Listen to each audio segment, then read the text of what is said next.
Hello. Today we're going to talk about how to graph ratios. These are in our notes on page 7, and you're going to pause as you need to fill in the information as we go along through the notes.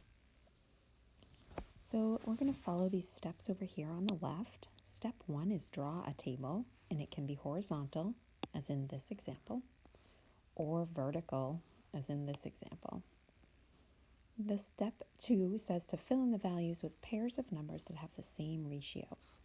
So we are wanting to fill in pairs of numbers that have the same ratio as this first one here.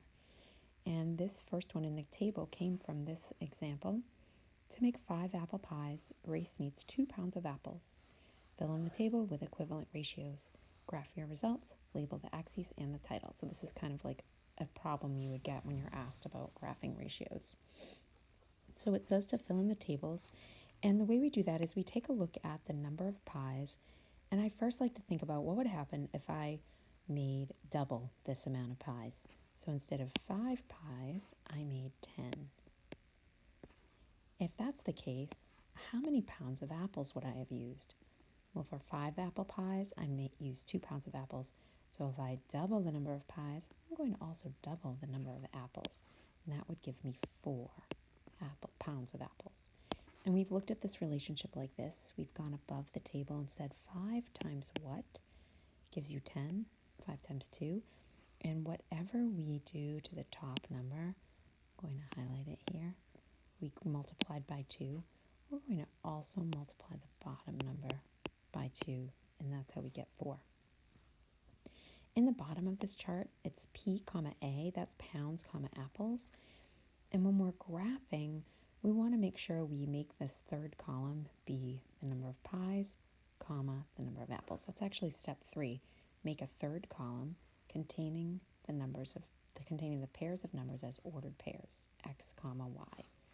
X and y refer to the x-axis and the y-axis. So I'm going to go ahead and place my pies, pounds of apples at the bottom here. This one would be 10, 4, because for 10 apple pies we would use 4 pounds of apples. Let's go ahead and fill in the rest of the table.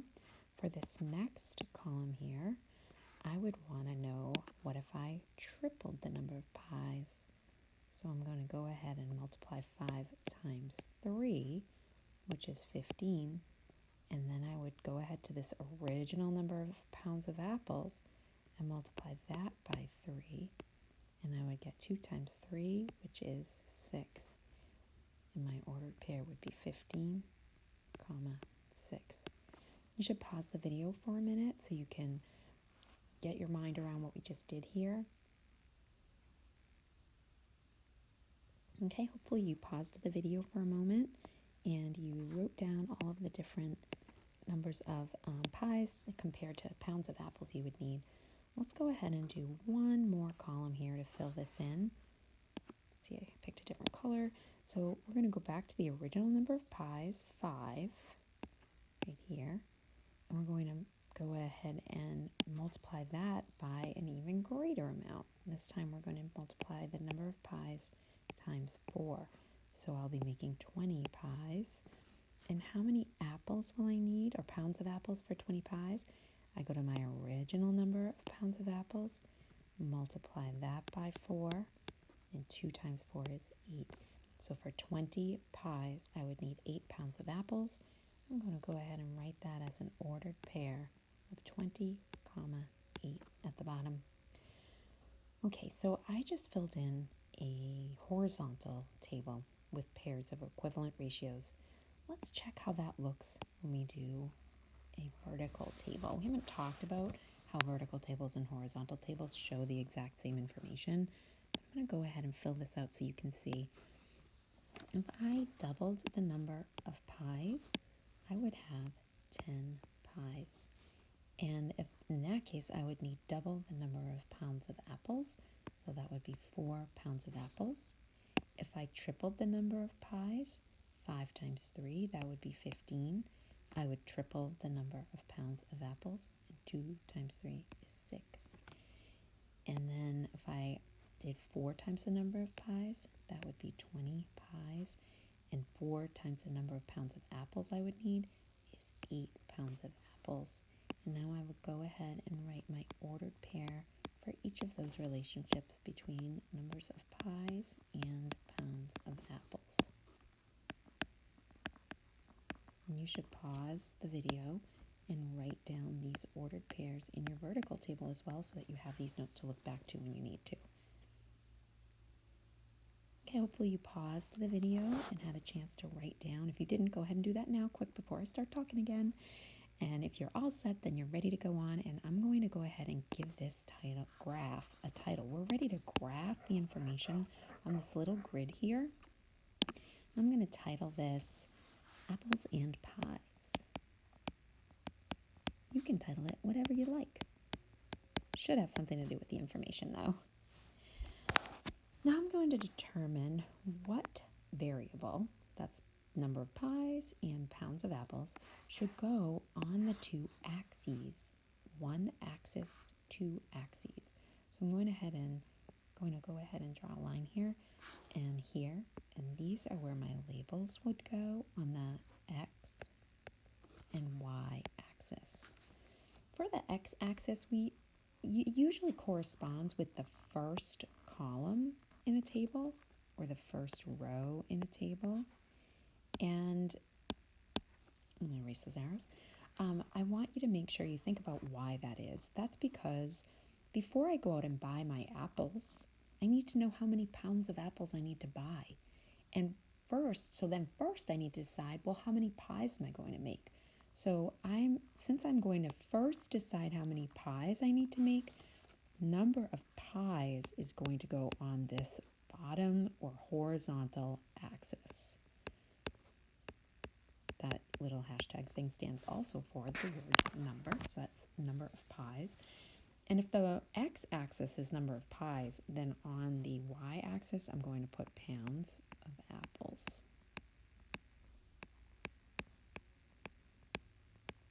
And remember, you should just pause the video now so you can label both axes and title the graph. I'm going to count to 3 in my head and then move on. Okay, the next thing we're going to do is go ahead and start to graph these relationships, and we have a handy set of ordered pairs here to go by. The first value I'm going to graph is 5, 2, but I don't have any numbers along this axis. I need to put the numbers 5, 10, 15, and 20. I want these values to be what I can graph on the x-axis. So what am I going to count by here on this axis? I could count by ones. That would be 1, 2, 3, 4, 5, 6, 7, 8, 9. If I counted by ones on that axis, this graph doesn't give me enough room to go all the way up to the number 20 pies. I could decide I want to count by twos. Let's see how that would work. 2, 4, 6, 8, 10, 12, 14, 16, 18. That gives me a good way toward 20. I'm going to go ahead and count by that because I don't have to graph all of these relationships to demonstrate what the picture of the relationship of pies and pounds of apples looks like. So I'm just going to have my graph go up to 18, and I'm not going to use that last line. You can do the same. I'll show you how that will look. So I'm going to count by twos.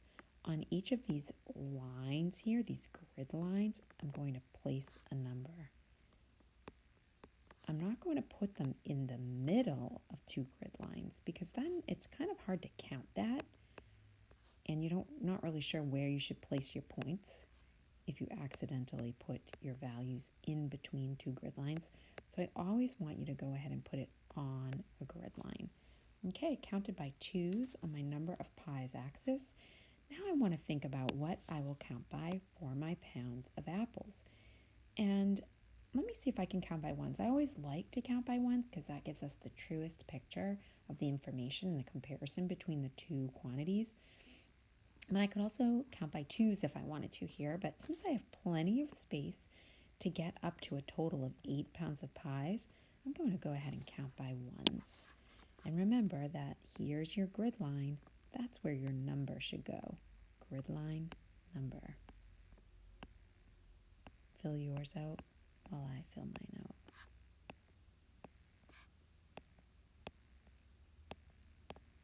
I'm going to pause to make sure that you've had your grid lines filled out with your values for apples and pies. Okay, hopefully you had a chance to pause the video and write in those values. If not, do it now. If you did, let's keep going. Okay, the first pair of points I'm going to graph is 5, 2. I can also find it over here in this horizontal table at the bottom here, 5, 2. And what that means is I'm going to go over on the x-axis to 5. But there isn't a 5 here. That's okay. I know that it exists between 4 and 6. If I want to, I can go ahead and place a little mark there that's where 5 is. Now, when you graph, you go count over to the x-axis value, 5, and then you go up to the value for the y-axis. And when it's 5 pies, it's 2 pounds of apples. So my point is going to go right here, where 5 and 2 match up. The next point I'm going to plot is 10, 4. So I'm going to go over to 10, 2, 4, 6, 8, 10, and then up to 4. 1, 2, 3, 4. And my point is going to go right here. Okay, let's go ahead and do the next one. I'm doing them in all different colors now. Should have gone by the same color scheme, but that's okay. The next thing I'm going to graph is 15, 6. So I'm going to count over to 15. 2, 4, 6, 8, 10, 12, 14, 16. Well, 15 must be in between these two. And like I said, if it helps, you can put a little mark there to show that you know where 15 is. So I go over to 15 and then up 6. 1, 2, 3, 4, 5, 6. My point goes right here in the middle of these two grid lines where I can connect 15 and 6. Okay, I graphed those first 3 values. I can see that makes a nice line shape. If I wanted to, I could connect these these points and make a nice line shape. And once I have enough points to do that, I can stop graphing. So I'm not going to completely graph this all the way through the very end value of 20 to 8. So I just didn't have enough room. Hopefully you've had a chance to go ahead and draw that line. If not, please pause the video and do it now. And if you are finished, let's take a look at the next page. I'm going to need to take a picture. You're going to turn your notebook to the next page.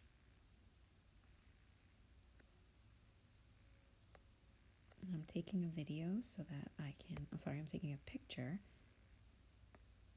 And I'm going to take that to page with us, because on the next page, you can see that it's describing graphs. We're going to take a look at how to describe a graph using words and our picture of my graph here. So let's see, it says, describe the graph in relationship between pies and pounds of apples. Over here you can see you have a little paragraph that has some blanks in it, and we're going to fill that out in your notes along with me while I fill it in and explain how we describe the graph in relationship. So first of all, it says, in the graph, the points all appear to fall in a, remember we checked this out earlier, this is a straight line.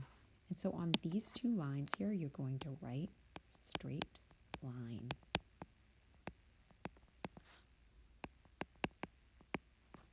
So go ahead and fill that in now.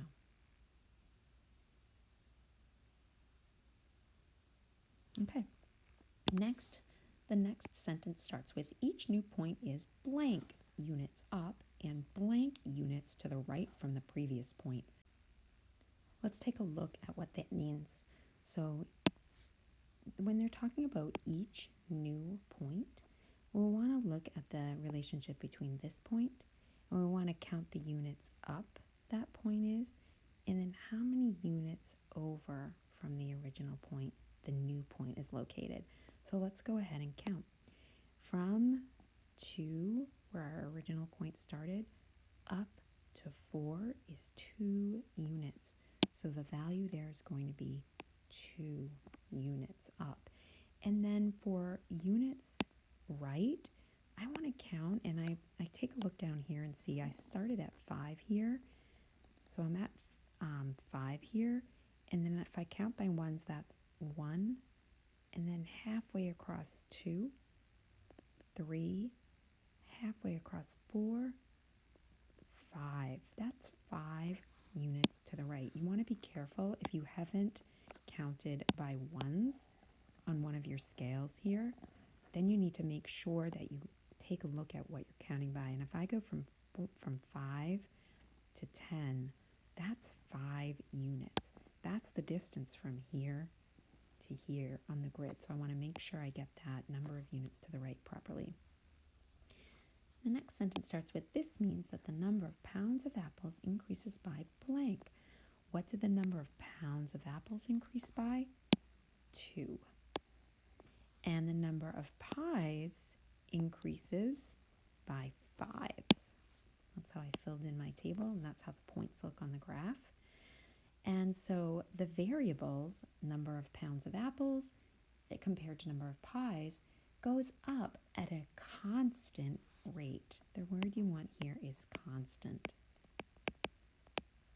And that just means that for every new batch of pies I make, I use the same number of pounds of apples that I used in the previous batch. Okay, I hope that helps you with filling in tables, drawing graphs, and describing graphs using the proper vocabulary.